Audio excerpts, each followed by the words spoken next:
I've done a lot of Christian questions for atheists that apparently atheists can never answer, except they always can. This time I try it from a Muslim perspective. Are we going to have the same problem? I don't know. Let's get going.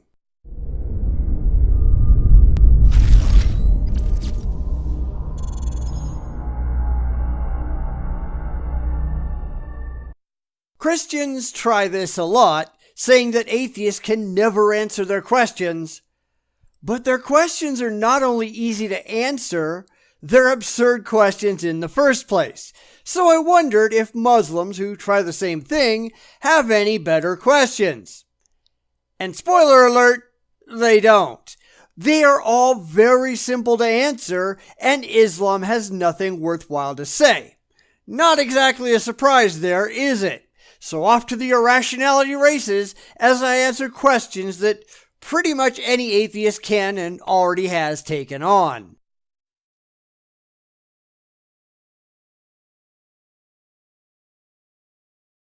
What are the questions that no atheist will be able to answer? None? Because I've been answering these silly unanswerable questions for years now and have yet to actually come up with a single one that leaves me stumped. The religious seem supremely convinced that these are unanswerable, but they're always wrong. But hey, you might be the first, so let's see what you've got. A. How did existence emerge out of no space and no time? I don't know. How did your God exist with no space and no time? Oh right, this is supposed to be an unanswerable question for me, not for you. And the answer is, we don't know yet. We may never know, but that's not a license to just make up a load of emotionally comforting nonsense. We admit that we don't know, and we keep on looking. What's your excuse? How can an atheist assume that his atheism is valid when the moment of the start of existence is a stark proof on the creativity of the Creator and his ability to originate existence? That was a complete load of crap. Unsupported assertions, provided with no evidence, will not impress anyone. But when you think about it, that's all the religious actually have. Things pulled straight out of their asses that cannot be proven to be true or even suggested to be true, because they'd rather cling to emotionally comforting lies than just deal with the factual reality that we have. B. How did no life transform into life? We've got some pretty good ideas on that actually. Just go look at the Urey Miller experiments and the work done by Sidney Fox in the 70s. They seem to suggest that you can get life from non-life, at least in theory, based on the evidence that we have. Now you notice that when the religious ask questions like this, their only answer is magic. Not evidence, they have none of that, but a magic man in the sky for which we have no good reason to think is real, hocus-pocusing the world into existence. Somehow, this is supposed to impress us. How did matter mutate from lifelessness into living cell? Why don't you tell us without resorting to all of the magnificent waving his magic wand? Because that's not at all impressive. It's no better than claiming that unicorns did it, or leprechauns, or magical intangible universe-creating pixies. But that's what the religious entirely failed to recognize. That saying that you have an answer that you pulled straight out of your butthole isn't going to impress anyone. It's only an answer if it's real. Try proving that. With all our techniques and advancements, we cannot, till this very moment, originate the simplest form of life. So how can we explain the origination of life in the dead matter? Wouldn't we have been at least able to originate a form of life that supersedes the one that originated in the dead matter by at least 1,000,000 times? This is really just a theistic gotcha. They say we can't do it, right up until we can, then they'll shift the goalposts and say, well, that was humans. It wasn't nature. You can't show that nature can do it. And you wonder why nobody is impressed with this. C. How can the atheist argue against the annihilation of all mankind? What are you talking about? Because we do talk about the annihilation of mankind all the time, through wars and disease and asteroid impacts, etc. Clearly, because we are humans, we have a vested interest in the continued survival of humanity as a whole. What is the rational, substantial, and scientific evidence an atheist can present to prove that annihilation of all mankind is a mistake? Define mistake. As I said, we have a vested interest in maintaining humanity, being human and all. Besides, we aren't the ones arguing that it's a good thing that all humans get wiped out when some imaginary man in the sky decides to pull the plug. That's you. How do you argue against the annihilation of mankind? Oh wait, you don't! The material world knows no right and wrong, so annihilation of mankind must be equal to keeping them alive from their perspective. Which is just stupid, especially coming from people who are actively hoping for and looking forward to the end of the world. D. Atheism assumes that human beings are just animals who came into existence after a long and slow sequence of evolution from meaner beings. We don't assume it, we can demonstrate it. Fundamentally, humans are no different than any other animal on the planet. We're all made of the same stuff, and we all show the same evolutionary lineage as everything else. So what if a higher being came into existence? Will it have the right to put us all in cages and use us as lab rats? Then it does. Humans might evolve into so-called higher beings sometime in the future. I don't see where this is supposed to be a problem. The Darwinist answer that we derive from matter is yes. Well, since rights are derived from intelligent life, maybe not. Your emotional distress over such a thing doesn't mean a thing when it comes to reality. Of course, it doesn't seem to bother Islamic terrorist groups like Boko Haram and ISIS, who have captured and enslaved women as sex toys. But hey, let's not talk about that, right? So, what's the purpose from protecting mankind or providing them with meaning or purpose when it comes to atheism? Because we do. That doesn't mean that we can't make up whatever societal rules we want about how people or animals are treated. Atheism here is unable to explain the reality of man. Meaning and purpose comes from within, not from without. If you cannot provide yourself with meaning or purpose in your life, then you're doing reality wrong. This is true of atheism and theism alike. When are we going to get to the question that atheists can't answer again? Because honestly, I'm not seeing it. E. What if, according to evolution, we proved that one race is higher than the other? Good luck, because first off, you'd have to prove what higher even means, which I don't think you can do. Until you can define your terms, this isn't even a question. Will the higher race be entitled to transform the lesser race into used matter, as we do with the lesser insects or animals? Used matter? What is that? Will they be able to kill things? Sure. Will it be right? Well, right according to who? And we already addressed rights and the like in the last question. This isn't going anyplace good. Again, the Darwinist answer is yes.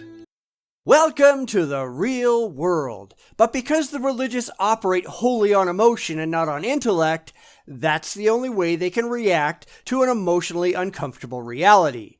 Too bad. So sad. Get over yourself. Atheists have answers. They're just not the answers that you like.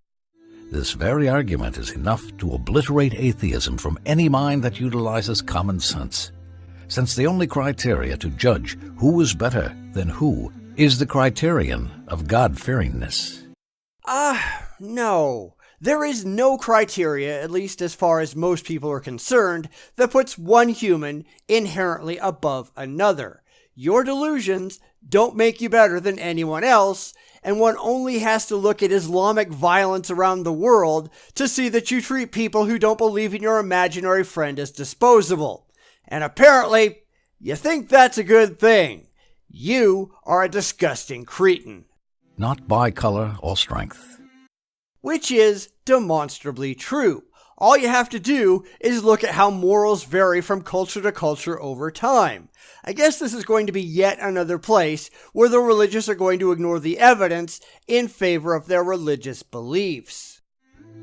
F. Atheists argue that morals are relative, meaning can be seen from more than one perspective. Not any atheists that I know of. Morality is always subjective, and no position is always better than any other regardless of circumstances. Honestly, I'm not seeing a problem here.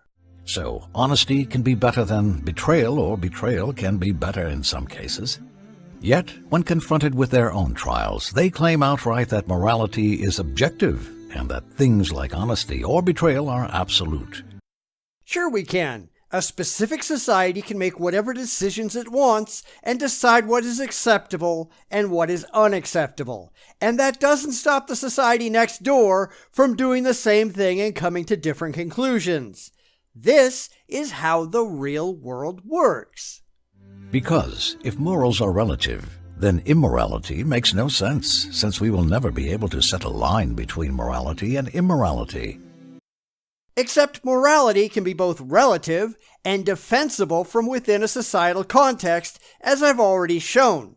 Effectively, the religious position, and it really doesn't matter what religion you're using, is arguing for being a slave just to different masters. The whole concept behind religious morality is completely reprehensible. This is definitely a clear contradiction. Because if morality was objective and absolute, then this law of morality must have had a lawgiver, the will of Allah, and divine accountability. You know, I don't get it, therefore let me make something up. If morality was relative, then no atheist must complain from immorality or even comprehend its concept. This is what happens when you have no idea what morality is, where it comes from, or how it operates. Yeah, I know we can't really be that surprised because the religious don't seem to understand much of anything when it comes to their religion. But this isn't a question we can't answer. This is a question you can't answer. G. How did the amazing constants of physics emerge? Again, we don't know for certain, but we know that they exist, and we have no reason to think that any imaginary friends were responsible. But this, like most religious apologetics videos, simply asserts that God, or Allah, or the flying spaghetti monster must have done it, because we don't have a good and, most importantly, emotionally comforting answer. That's not how this works. All of these constants entail very intricate differences that must never vary, even by the slightest or minutest fraction, or the whole universe would collapse. Not necessarily. It depends on the constant that you're talking about.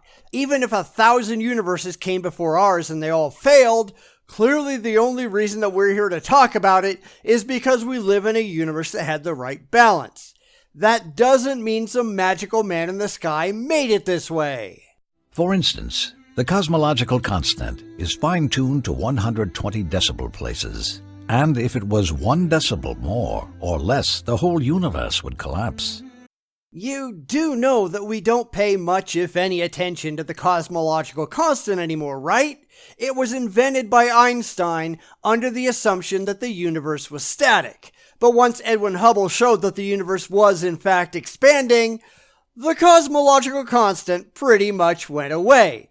Einstein later said that including the cosmological constant was the biggest blunder of his career. But here, we have the uneducated, or at least the dishonest, pretending that this is still an ongoing concern. Anyone surprised? Me neither. This precision proves that accuracy of a great maker, noting that the constants are numerous in physics and all of them are intricately precise. And no, that's simply not the case. This was really a matter of the puddle thinking that the hole in which it resides was specifically designed because it fits so well. If the universe we inhabit had not been habitable for life, then we wouldn't exist. We are fit for this universe. This universe is not made for us to fit into. H. How did the genome emerge within the living cells? Let me guess. Allah did it. A code must require a coder, and this genome designates what each cell will be used for. Doesn't this prove that there is a unique maker dictating very specific codes? No, it doesn't. In fact, there's no reason to think that this coder, as you call it, is intelligent, intentional, or anything else. You simply don't understand how chemistry works. The laws of chemistry, plus time, produces a lot of very complex organisms that can evolve. But when you add ignorance to irrationality and wishful thinking, you get unsupported ideas asserted out of emotion because they desperately want to feel good.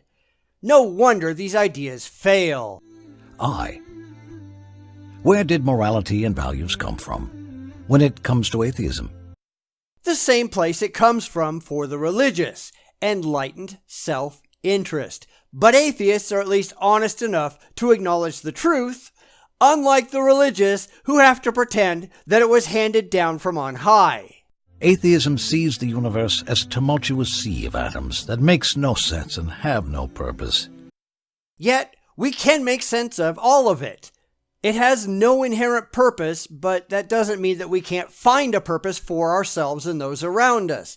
Again, these people want to impose an emotionally comforting purpose on a universe where it simply doesn't exist, so they don't have to think too hard about the things that they believe on blind faith. That's outright intellectual laziness. Which was one of the driving motives to immorality and depravity. Says the apologist for the religion that routinely throws gay people off of roofs, engages in honor killings, and routinely engages in sectarian violence. Yeah, that sounds kosher. But since morality does exist, then atheism is invalid. No, because morality comes from people. We dreamed it up, and we enforce it. There's just no evidence for anything else. To sum up our argumentation against atheism. So, after this, he goes into a summation of everything he's already said, so I'll just skip the rest. The original video is linked in the description if you really want to watch that part. But the real problem here is that every single one of his arguments is so easily dismantled, yet the religious, in this case Muslims, simply don't care. The arguments are all designed to make the religious feel better about the silly things they believe by wallowing in their sectarian ignorance and pretending that anything they say can't be wrong. But when it's so absurdly simple to look at what's being claimed and find nothing but fault there, how can anyone who actually cares about being right take any of it seriously? Because they don't care about being right, they don't care about the evidence, or following it to a logically consistent conclusion. It's all feelings for the sake of feelings, and even daring to suggest that these people ought to check out their beliefs objectively and rationally, that can get your head separated from your body, depending on where you happen to ask the question. And then they dare to call this a religion of peace. More like a religion of pieces. They pick and choose what to believe and what to reject, and if you disagree, you tend to end up in pieces. Why anyone would be proud of that, I have no idea. I find the whole idea absurd.